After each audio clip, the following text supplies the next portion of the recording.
Day 2 in Delhi. Yes, അപ്പോൾ ഇന്ന് day 2 in ഡൽഹിയാണ് കേട്ടോ. ഇന്നലെ രാവിലെ ഒരു 11 മണിയോട് അടുപ്പിച്ചിട്ടാണ് നമ്മൾ ഹോട്ടലിൽ ചെക്ക് ഇൻ ചെയ്തിട്ടുണ്ടായിരുന്നത്. ഒരു ദിവസത്തിനാണ് റൂം എടുത്തിട്ടുണ്ടായിരുന്നത്. അപ്പോൾ ഇന്നൊരു 12 മണിക്കുള്ളിൽ നമ്മൾ ചെക്ക് ഔട്ട് ചെയ്യണമല്ലോ, അതാണല്ലോ ഒരു ഇത്, അല്ലെങ്കിൽ അവർ പിടിച്ച് പുറത്താക്കും.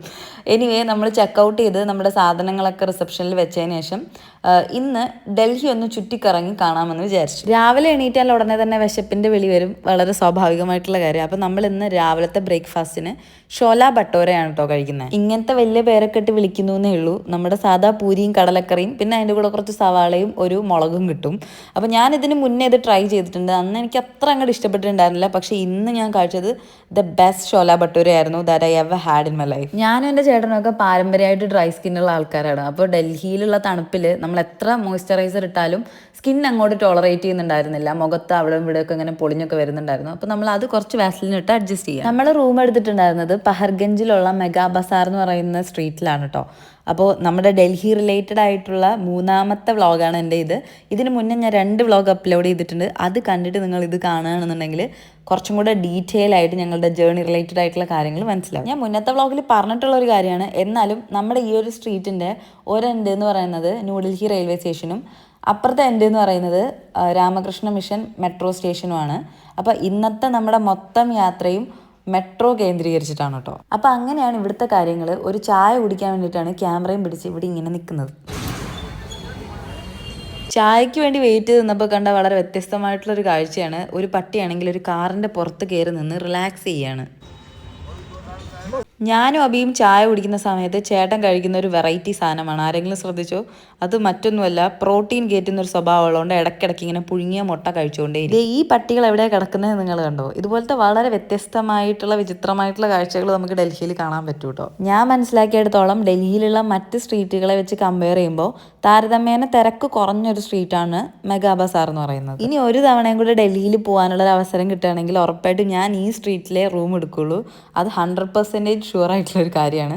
കാരണം എനിക്ക് അവിടെ ഭയങ്കര ഇഷ്ടപ്പെട്ടു. എൻ്റെ ഈ പുറകിൽ കാണുന്ന ഈ ഒരു ബിൽഡിംഗ് എന്താണെന്ന് നിങ്ങൾക്ക് ആർക്കെങ്കിലും മനസ്സിലായോ?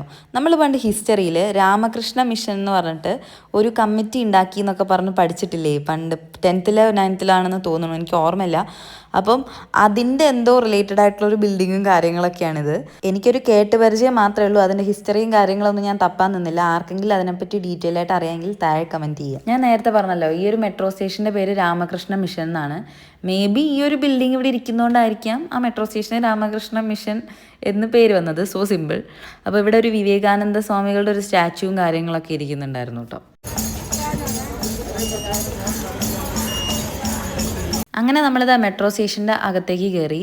നമ്മൾ ഇന്നലെ വിചാരിച്ചിട്ടുണ്ടായിരുന്നു എന്തെങ്കിലും പാക്കേജ് പോലത്തെ ഒരു സംഭവം എടുത്തിട്ട് ഡൽഹിയിലുള്ള main places, lotus temple, Qutub Minar, Akshardham, അങ്ങനത്തെ സ്ഥലങ്ങളൊക്കെ ഒന്ന് ചുറ്റിക്കറങ്ങി കാണാമെന്നാണ്. പക്ഷേ ഇന്ന് മൺഡേ ആയതുകൊണ്ട് പല സ്ഥലങ്ങളും ഇന്ന് ഓപ്പൺ അല്ല, അവധിയാണ്.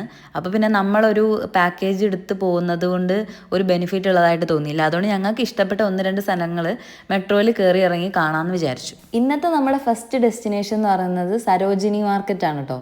സരോജിനി മാർക്കറ്റിനെ പറ്റിയിട്ട് അറിയാത്തവരാരും ഉണ്ടാവില്ല. എപ്പോഴും നമ്മൾ യൂട്യൂബ് ഷോർട്സിലും ഇൻസ്റ്റാഗ്രാം റീൽസിലും ഒക്കെ കണ്ട് പഴകിയൊരു സ്ഥലമാണ്. ഇവിടെ പിന്നെ ഡ്രസ്സുകൾ ഉൾപ്പെടെ എല്ലാ സാധനങ്ങൾക്കും ഒടുക്കത്തെ വില കുറവാണെന്നാണ് കേട്ടിട്ടുള്ളത്. എന്തായാലും നമുക്ക് നോക്കാം. ഞാൻ ഭയങ്കര എക്സൈറ്റഡ് ആണ് കേട്ടോ. ഇവിടുത്തെ ഒരു പ്രത്യേകത എന്താണെന്ന് വെച്ചാൽ നമുക്ക് എവിടെ പോകണമെങ്കിലും മെട്രോ പിടിച്ചങ്ങ് പോയാൽ മതി. മേ ബി നമുക്ക് 1-2 മെട്രോസ് കണക്ഷൻ മാറി കയറേണ്ടിയൊക്കെ വരും. എന്നാലും നമ്മൾ കറക്റ്റ് സ്ഥലത്തെത്തും. നമ്മൾ റോഡ് വഴി പോകുന്നതിനേക്കാളും റേറ്റും കുറവാണ്.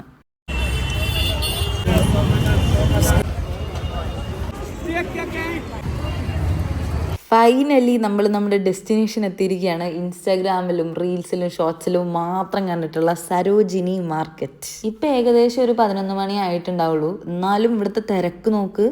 മൺഡേ ആണ്. അപ്പം ഞങ്ങൾ വിചാരിച്ചു തിരക്ക് കുറവായിരിക്കുന്നു. ഒടുക്കത്തെ തിരക്ക്.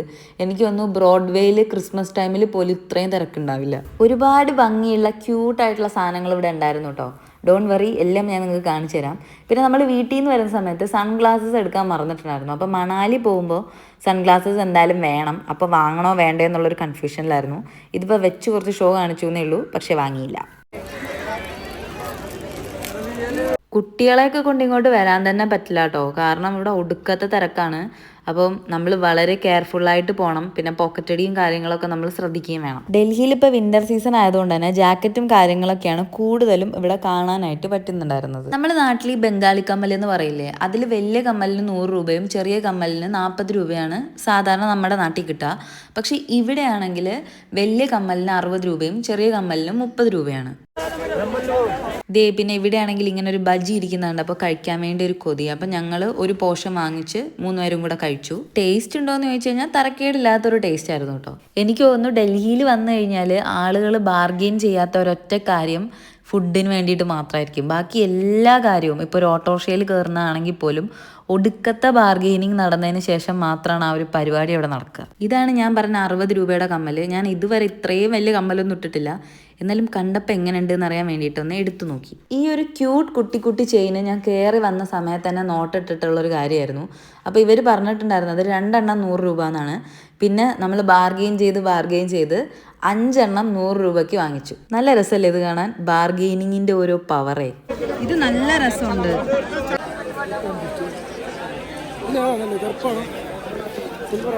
സിൽവർ അല്ലേ നല്ലത്? പിന്നെ ഈ ഒരു ഗുണ്ടാമാല കണ്ടപ്പോൾ ആ ഒരു സിൽവർ കളർ മാല കണ്ടപ്പോൾ, ഗുണ്ടകളാണല്ലോ അത് കൂടുതലും ഇടുക, അത് കണ്ടപ്പോൾ ചേട്ടൻ അത് വാങ്ങണമെന്ന് തോന്നി. അപ്പോൾ അത് വാങ്ങി. എനിക്ക് തോന്നുന്നു അത് എത്ര രൂപയോ, ഒരു 80 രൂപയോ 100 രൂപയ്ക്കോ എന്താണ് കിട്ടിയിട്ടുണ്ടായിരുന്നത്. പിന്നെ ഞാൻ ഈ ഒരു കമ്മൽ വാങ്ങിയിട്ടോ. എൻ്റെ ഈ ഒരു ഔട്ട്ഫിറ്റിന് അത് നല്ലോണം മാച്ച് ചെയ്യുന്നു എന്ന് തോന്നിയതുകൊണ്ടാണ് ഓൺ ദ സ്പോട്ടിൽ വാങ്ങിച്ച് ചെവിയിലിട്ടത്. ഈ ജാക്കറ്റ് എനിക്ക് എത്ര രൂപയ്ക്കാണ് കിട്ടിയതെന്ന് നിങ്ങൾക്ക് ഗസ് ചെയ്യാൻ പറ്റുമോ? അവരത് 700 രൂപയാണ് വില പറഞ്ഞിട്ടുണ്ടായിരുന്നത്. പക്ഷെ നമ്മൾ ബാർഗെയിൻ ചെയ്തിട്ട് 400 രൂപയ്ക്കാണ് അത് വാങ്ങിച്ചിട്ടുണ്ടായിരുന്നത്. എനിക്ക് അത് ഭയങ്കര വേർത്തായിട്ട് തോന്നി. മണാലിയിൽ മഞ്ഞത്തിടാനുള്ള ജാക്കറ്റും കാര്യങ്ങളൊക്കെ നമ്മൾ വളരെ വലിയ പൈസ കൊടുത്തിട്ട് ഡെക്കാത്തലോണിൽ ഓൾറെഡി വാങ്ങിയിട്ടാണ് വന്നത്. അപ്പോൾ എനിക്ക് സരോജിനി മാർക്കറ്റിൽ എത്തിയപ്പോൾ തോന്നി അതിൻ്റെ ഒന്നും ആവശ്യമില്ലായിരുന്നു. ഇവിടെ നമുക്ക് വളരെ തുച്ഛമായ പൈസയ്ക്ക് വാങ്ങാവുന്നതേ ഉണ്ടായിരുന്നുള്ളൂ. പക്ഷേ ഡൽഹിയിൽ ഇത്രയും ടൈം നമുക്ക് സ്പെൻഡ് ചെയ്യാൻ കിട്ടും നമ്മൾ വിചാരിച്ചിട്ടേ ഇല്ല. കാരണം ആദ്യം നമ്മൾ ട്രെയിനിലായിരുന്നു യാത്ര പ്ലാൻ ചെയ്തിട്ടുണ്ടായിരുന്നത്. എന്നിട്ട് ട്രെയിൻ ടിക്കറ്റ് മാറിപ്പോയിട്ട് നമ്മൾ ഫ്ലൈറ്റ് ടിക്കറ്റ് എടുത്ത് 2 days മുന്നേ തന്നെ ഡൽഹിയിലേക്ക് വരികയാണ് ചെയ്തത്. നിങ്ങൾക്ക് ആ കഥ അറിയില്ല എന്നുണ്ടെങ്കിൽ ഇതിന് മുന്നേ ഞാനിട്ട വ്ളോഗ് കണ്ടു നോക്കുക. അപ്പോൾ എന്തായാലും നിങ്ങൾക്ക് കാര്യങ്ങളുടെ കിടപ്പ് പിടികിട്ടും. സരോജിനി മാർക്കറ്റിൽ കയറി കഴിഞ്ഞാൽ ടൈം പോണത് അറിയില്ല കേട്ടോ. കാരണം ഓൾറെഡി വൈകുന്നേരം ആയിട്ടുണ്ടായിരുന്നു. നല്ല തിരക്കും കൂടി വരുന്നുണ്ടായിരുന്നു കേട്ടോ. ഡൽഹിയിൽ വരുമ്പോൾ എൻ്റെ ബക്കറ്റ് ലിസ്റ്റിൽ ഉണ്ടായിരുന്ന മെയിനായിട്ടുള്ളൊരു കാര്യമാണ് ഒരു പാനിപൂരി കഴിക്കണം എന്നുള്ളത്. പക്ഷേ ഉണ്ടല്ലോ, ഇവിടുത്തെ പാനിപ്പൂരി ഉണ്ടല്ലോ ഒന്നിനും കൊള്ളൂല. പാനിപ്പൂരി എത്ര വൃത്തികെട്ട കോലത്തിൽ തന്നാലും കഴിക്കുന്ന ഒരാളാണ് ഞാൻ. പക്ഷേ ഇവിടുത്തെ പാനിപ്പൂരി എന്ന് പറഞ്ഞത് അട്ടർ ഫ്ലോപ്പായിരുന്നു. പിന്നെ ആദ്യം കഴിച്ച കടയുടെ പ്രശ്നമായിരിക്കും എന്ന് വിചാരിച്ചിട്ട് ഞാൻ പോയിട്ട് വേറൊരു കടയിൽ നിന്നും കഴിച്ചു. അവിടെ ഇതുതന്നെയായിരുന്നു അവസ്ഥ. അപ്പോൾ ഗൈസ്, പാനിപ്പൂരി ലവേഴ്സ് ഉണ്ടെങ്കിൽ ഡൽഹിയിൽ പോയിട്ട് പാനിപ്പൂരി കഴിക്കരുത്. ഒന്നിനും കൊള്ളില്ല. എങ്ങനെയെങ്കിലും പാനിപ്പൂരി കഴിച്ച ആ ഒരു വൃത്തികെട്ട ടേസ്റ്റ് വായിന്ന് പോകാൻ വേണ്ടിയിട്ട് ഞാൻ വിചാരിച്ചു എന്നാൽ പിന്നെ ഒരു ഓറഞ്ച് ജ്യൂസ് അങ്ങോട്ട് കാച്ചിയേക്കാന്ന്. ഇത് വെള്ളമൊന്നും ചേർക്കാതെ വളരെ ഫ്രഷ് ആയിട്ട് അവർ പിഴിഞ്ഞെടുത്തുണ്ടാക്കുന്ന ഓറഞ്ച് ജ്യൂസാണ്. മാത്രമല്ല ഇവിടുത്തെ ഫ്രൂട്ട്സിൽ ജ്യൂസ് അടിക്കുമ്പോൾ ഐസ് ഇടേണ്ട കാര്യമില്ല എന്നാണ് എനിക്ക് തോന്നുന്നത്. കാരണം തണുത്ത ഒരു അന്തരീക്ഷം ആയതുകൊണ്ട് ഫ്രൂട്ട്സൊക്കെ എപ്പോഴും നല്ല തണുത്തിരിക്കും. അപ്പോൾ നമ്മൾ അതുകൊണ്ട് ജ്യൂസ് ഉണ്ടാക്കിയാലും ജ്യൂസും നല്ല തണുപ്പുണ്ടാവും. പിന്നെ ഞാൻ നോട്ട് ചെയ്ത വേറൊരു കാര്യം എന്താണെന്നറിയോ, ഇവിടെ എത്തുമ്പോണ്ടല്ലോ നമ്മുടെ സിമ്മിലൊന്നും ഒരു റേഞ്ചും കാര്യങ്ങളും ഉണ്ടാവില്ല. അപ്പോൾ എൻ്റെ ഫോണിൽ റേഞ്ച് ഇല്ലാത്തതുകൊണ്ട് ഞാൻ വിചാരിച്ചത് എൻ്റെ സാറ്റലൈറ്റ് സിം ആയതുകൊണ്ട് പറ്റാത്തതാണെന്നാണ്. പക്ഷേ അബിയുടെ ഫോണിലും ഇതന്നെ അവസ്ഥ, ചേട്ടൻ്റെ ഫോണിലും ഓൾമോസ്റ്റ് ഇതന്നെ അവസ്ഥ. എനിവേ നമ്മൾ സരോജിനി മാർക്കറ്റിൽ നിന്ന് യാത്ര തിരിച്ചു മെട്രോയിൽ കയറിയിട്ട് ഇനി നമ്മൾ പോകുന്നത് ചാന്ദിനി ചൗക്കിലാണ്. അവിടെ കുറച്ചും കൂടെ വെജ് ആയിട്ടുള്ള ഐറ്റംസ് കിട്ടുന്ന ഒരു ഏരിയ ആണ്. അപ്പം ഇത് അവിടുത്തെ ഒരു പാർക്കാണ് കേട്ടോ. ഇതിൻ്റെ ഡീറ്റെയിൽസും കാര്യങ്ങളൊന്നും എനിക്കറിയില്ല. എനിവേ ഇവിടെ നിന്ന് കുറച്ച് ഫുഡ് എക്സ്പ്ലോർ ചെയ്യുക എന്നുള്ളതാണ് നമ്മുടെ ഒരു മെയിൻ ഉദ്ദേശം. ഇതൊക്കെയാണ് നമ്മൾ പാർക്കിൻ്റെ അകത്ത് കണ്ട ചെറിയ കാഴ്ചകൾ. സത്യം പറയുകയാണെങ്കിൽ എനിക്ക് ക്രൗഡഡ് ആയിട്ടുള്ള സ്ഥലങ്ങളിൽ പോകുന്നത് തീരെ ഇഷ്ടമല്ല കേട്ടോ. എന്താണെന്ന് വെച്ചാൽ നമുക്ക് ആ ഒരു സ്ഥലം മൊത്തമായിട്ട് അങ്ങോട്ട് എൻജോയ് ചെയ്യാൻ പറ്റില്ല. എവിടെ തിരിഞ്ഞാലും ആളുകൾ മാത്രമേ ഉണ്ടാവുള്ളൂ. നമ്മളെപ്പോഴും പറയാറില്ലേ, ട്രാവൽ ചെയ്യുമ്പോൾ നമ്മൾ ഏറ്റവും കുറഞ്ഞ ലഗേജ് മാത്രമേ കൊണ്ടുപോകാൻ പാടുള്ളൂ എന്ന്. അത് അക്ഷരം പ്രതി അനുസരിച്ച ഒരാളാണ് എൻ്റെ കൂടെ നിൽക്കുന്നത്. അപ്പോൾ സരോജിനി മാർക്കറ്റിൽ പോയപ്പോൾ ചേട്ടനാണെങ്കിൽ 2 ടീഷർട്ട് വാങ്ങിച്ചിട്ടുണ്ടായിരുന്നു കേട്ടോ. അപ്പോൾ പിന്നെ വിചാരിച്ചു ഇനിയിപ്പോൾ കോസ്റ്റ്യൂം ചേഞ്ച് ചെയ്ത് കളയാമെന്ന് വിചാരിച്ചിട്ട് ആ പാർക്കിൽ നിന്നിട്ട് തന്നെ കോസ്റ്റ്യൂം ചേഞ്ച് ചെയ്യുന്ന കാഴ്ചയാണ് നമ്മൾ ഈ കണ്ടുകൊണ്ടിരിക്കുന്നത്. ചേട്ടൻ ഇതിനു മുന്നേ കുറേ തവണ ഡൽഹിയിൽ വന്നിട്ടുണ്ട്. അതുകൊണ്ട് തന്നെ പുള്ളിക്ക് കുറേയൊക്കെ എന്തൊക്കെയൊക്കെയോ അറിയാം ഇവിടുത്തെ കാര്യങ്ങൾ. എനിക്കും അബിക്കും തീരെ അറിയില്ല, കാരണം ഞങ്ങൾ ഫസ്റ്റ് ടൈമുമാണ്. ഇവിടെ എന്തോ ഒരു അമ്പലമൊക്കെ ഉണ്ട് കേട്ടോ. അവിടെ കുറേ കുരങ്ങന്മാരൊക്കെ ഉണ്ട്. അപ്പോൾ കുരങ്ങന്മാരെ കളിപ്പിക്കുകയാണ്. കുരങ്ങന്മാർ ഫോണും ബാഗും ഒക്കെ തട്ടിപ്പറിച്ചുകൊണ്ട് പോകുന്നു ഞാൻ പണ്ടൊക്കെ കേട്ടിട്ടുണ്ട് കേട്ടോ. അതുകൊണ്ട് ഞാൻ ആ ഭാഗത്തേക്കേ പോകാൻ നിന്നില്ല. അങ്ങനെ നമ്മൾ മെട്രോ സ്റ്റേഷൻ ഇറങ്ങി പാർക്കിനകത്തൂടെ കയറി ഇതാ മെയിൻ റോഡിൽ എത്തിയിരിക്കുകയാണ്. അവിടെ ഒരു കടയിൽ കണ്ട കാഴ്ചയാണ് കേട്ടോ ഇത്. 50 രൂപയുടെയും അതുപോലെ തന്നെ 100 രൂപയുടെയൊക്കെ കോയിൻസ്.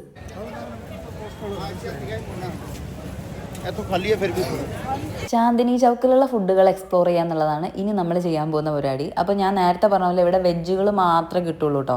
ഈ ഒരു കടയിലാണെങ്കിലും വെജ് കബാബ് ഐറ്റംസ് മാത്രം കിട്ടുന്ന ഒരു കടയാണ്. അപ്പോൾ നമ്മൾ ഓർഡർ ചെയ്തിട്ടുണ്ടായിരുന്നത് പനീർ ടിക്കയാണ്. എനിക്ക് തോന്നുന്നു ഈ കബാബിനാണ് ടിക്ക എന്ന് പറയുന്നതെന്ന് എനിക്ക് തോന്നുന്നത്. പിന്നെ ഇവിടെ ഉണ്ടായിരുന്നത് കോളിഫ്ലവറിൻ്റെ ഉണ്ടായിരുന്നു, പിന്നെ സോയാബീൻ്റെ ഒക്കെ ഉണ്ടായിരുന്നു കേട്ടോ. നല്ല ചൂടും ഉണ്ടായിരുന്നു, അത്യാവശ്യം നല്ല ക്രീമി ആയിട്ടുള്ളൊരു പനീറായിരുന്നു കേട്ടോ. എനിക്ക് ഭയങ്കര ഇഷ്ടപ്പെട്ടു. നോക്ക്, ഇവിടെ ഒരു കടയിലാണെങ്കിൽ ഒരു ചെറിയൊരു കല ഉണ്ടായിരുന്നു കേട്ടോ. അതിൻ്റെ പുറത്ത് കഞ്ഞി എന്നാണ് ഇംഗ്ലീഷിൽ എഴുതി വെച്ചിട്ടുണ്ടായിരുന്നത്. എന്താ ഉദ്ദേശിച്ചതെന്ന് മനസ്സിലായില്ല. എന്തായാലും നമ്മുടെ നാട്ടിൽ കിട്ടുന്ന കഞ്ഞിയല്ല.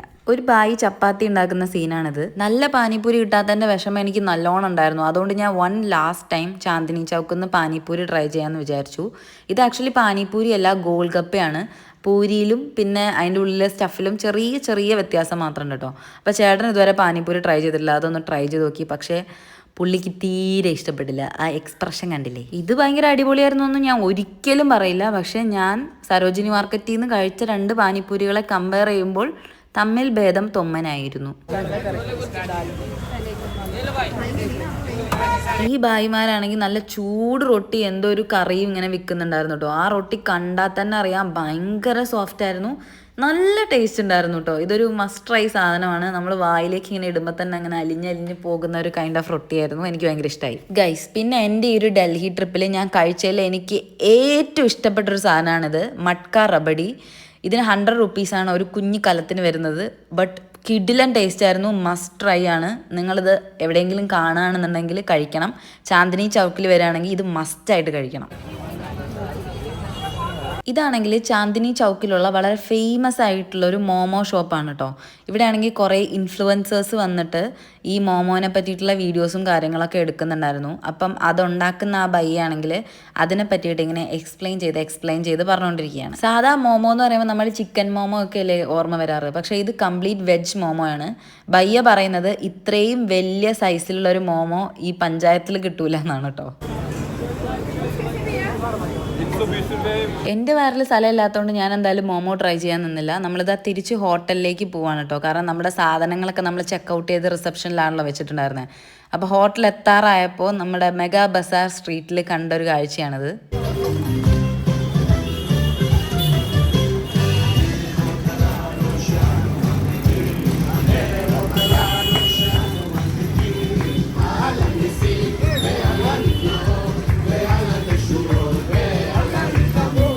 നമ്മളിതാ തിരിച്ച് ഹോട്ടലിൻ്റെ റിസപ്ഷനിൽ തന്നെ എത്തിയിരിക്കുകയാണ്. ഇവിടെ തന്നെ വാഷ്റൂമും കാര്യങ്ങളൊക്കെ ഉണ്ടായിരുന്നു നമുക്ക് ജസ്റ്റ് ഫ്രഷ് ആവാൻ വേണ്ടിയിട്ട്. അപ്പോൾ ഞാൻ പിന്നെ ഒന്നും കൂടെ ലിപ്സ്റ്റിക് ഒക്കെ ഇട്ടൊന്നും മോടി പിടിപ്പിച്ചുകൊണ്ടിരിക്കുകയാണ്. ഒരു അടിപൊളി ഹോട്ടൽ സ്റ്റേ തന്നെയായിരുന്നു ഞങ്ങൾക്ക് ഇവിടെ. ഇവിടുത്തെ ആൾക്കാരാണെങ്കിലും നല്ല പെരുമാറ്റവും നല്ല സർവീസും കാര്യങ്ങളൊക്കെയാണ്. പ്രിൻസ് പാലസ് ഡ്യൂലക്സ് എന്നാണ് ഈ ഒരു ഹോട്ടലിൻ്റെ പേര്. സ്ഥലം വരുന്നത് പഹർഗഞ്ചിലുള്ള മെഗാ ബസാർ. ഇവരുടെ തന്നെ 2 സ്റ്റാറും 3 സ്റ്റാറും ഉണ്ട്. നമ്മൾ 3 സ്റ്റാറിലായിരുന്നു താമസിച്ചിട്ടുണ്ടായിരുന്നത്. അങ്ങനെ ഫൈനലി ഇന്ന് രാത്രി 9 മണിക്ക് നമ്മൾ ഇവിടുന്ന് മണാലിയിലോട്ട് പോവാണ്. ബസ്സിൽ കയറുന്നതിന് മുന്നേ എന്തെങ്കിലും കുത്തിക്കയറ്റാന്ന് വിചാരിച്ചു. അപ്പോൾ ഒരു പ്ലേറ്റ് മാഗി കഴിക്കാമെന്ന് വിചാരിച്ചിട്ടാണ് ഇവിടെ ഇങ്ങനെ ഇരിക്കുന്നത്.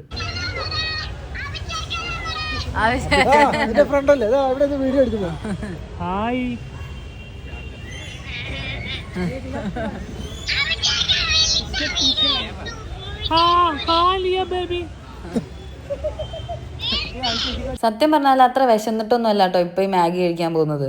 നമ്മൾ ഡൽഹിയിൽ നിന്ന് കയറി കഴിഞ്ഞ് കഴിഞ്ഞാൽ ഏകദേശം ഒരു 12 to 14 hours വരെ എടുക്കും നമ്മൾ മണാലി എത്താൻ വേണ്ടിയിട്ട്.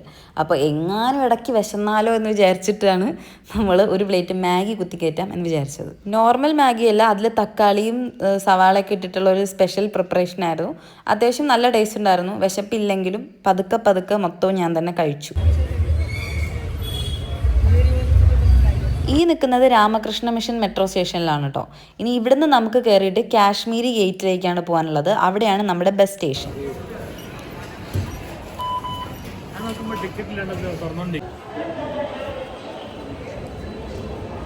ഇതാ കാശ്മീരി ഗേറ്റ് ബസ് സ്റ്റാൻഡിൽ എത്തിയിരിക്കുന്നു. ഭയങ്കര വലിയ ബസ് സ്റ്റാൻഡാണ്. ഇതും ഒരു മെട്രോ സ്റ്റേഷൻ പോലെ തന്നെ ഉണ്ട് കണ്ടിട്ട്. ഭയങ്കര വെൽ സെറ്റപ്പ് ആയിട്ട് എക്സ്കലേറ്റർ ഒക്കെ ഉള്ള ഒരു ബസ് സ്റ്റാൻഡ്. ഒരു 8:45 ഒക്കെ ആയപ്പോൾ തന്നെ നമ്മളിവിടെ എത്തിയിട്ടുണ്ടായിരുന്നു. നമ്മുടെ വണ്ടി വന്നിട്ട് 9:20ക്കാണ് കേട്ടോ. അപ്പോൾ അത്രയും നേരം നമ്മളിവിടെ വെയിറ്റ് ചെയ്യണം. ലക്ഷ്മി ഹോളിഡേയ്സ് എന്ന് പറയുന്ന വോൾവോ ബസ്സിലാണ് നമ്മൾ ടിക്കറ്റ് എടുത്തിട്ടുണ്ടായിരുന്നത്. ഫസ്റ്റ് ഓഫ് ഓൾ ഞാനൊരു കാര്യം പറയാം, നമ്മളൊരു പാക്കേജ് വൈസ് ഒന്നുമല്ല ഈ ഒരു ട്രിപ്പിന് പോകുന്നത്. എല്ലാം നമ്മുടെ സ്വന്തം ഐഡിയയ്ക്ക് അനുസരിച്ചിട്ടും സ്വന്തം പ്ലാനിനനുസരിച്ചിട്ടുമാണ്. ബട്ട് സ്റ്റിൽ ഇതൊരു പ്രൊമോഷനോ കാര്യങ്ങളോ ഒന്നുമല്ല. എന്നാലും ഈ ട്രിപ്പിന് വേണ്ടിയിട്ടുള്ള ഗൈഡൻസും കാര്യങ്ങളൊക്കെ തന്നിട്ട് നമുക്ക് എന്ത് ഡൗട്ട് ഉണ്ടെങ്കിലും ക്ലിയർ ചെയ്ത് നമ്മൾ ഹെൽപ്പ് ചെയ്തിട്ടുണ്ടായിരുന്നത് മലപ്പുറം കൊണ്ടോട്ടിയുള്ള സഫിയ ട്രാവൽസ് എന്ന് പറയുന്ന ഒരു ഗ്രൂപ്പായിരുന്നു. ഡെഫിനറ്റ്ലി എങ്ങനെയാണ് ഞങ്ങൾ ഈ ഒരു ട്രിപ്പ് ഷെഡ്യൂൾ ചെയ്തതെന്നും അതെങ്ങനെ പോസിബിൾ ആക്കിയെന്നൊക്കെയുള്ള കാര്യങ്ങൾ ഞാൻ നിങ്ങളുമായിട്ട് ഷെയർ ചെയ്യും. ഞാൻ വോമിറ്റിങ്ങിനുള്ളൊരു ടാബ്ലറ്റ് കഴിച്ചിട്ടാണ് കേട്ടോ ഇരിക്കുന്നത്. ഞാൻ മാത്രമല്ല അബിയും കഴിച്ചിട്ടുണ്ട്, ചേട്ടൻ മാത്രം കഴിച്ചിട്ടില്ല. ഒരു പേടി ഇനി എങ്ങനെ ഛർദ്ദിച്ചാലോ എന്ന്. ബസ് യാത്ര എനിക്ക് തീരെ ഇഷ്ടമല്ല, എന്നാലും പോയല്ലേ പറ്റൂ. അപ്പം രാവിലെ മണാലിന്ന് കാണാം. എല്ലാവരും ടേക്ക് കെയർ, ബൈ ബൈ.